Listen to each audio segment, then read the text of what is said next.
Did you know an FBI agent helped a serial killer avoid arrest for over 20 years?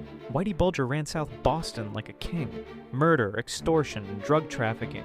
He controlled it all, but his real power came from inside the FBI. Agent John Connolly had grown up in Bulger's neighborhood. That loyalty never left him.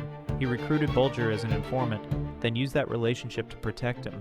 Every time federal investigators got close, Connolly tipped Bulger off. Active wiretaps, ongoing surveillance, and worst of all, the real names of rival informants who were feeding information into the government. Those men disappeared. Bulger kept killing, kept operating.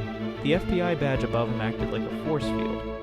When pressure finally got too intense in 1994, Bulger vanished, 16 years on the run, one of the longest fugitive cases in American history.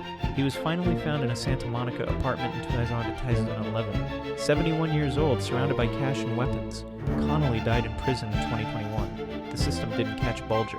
It protected him.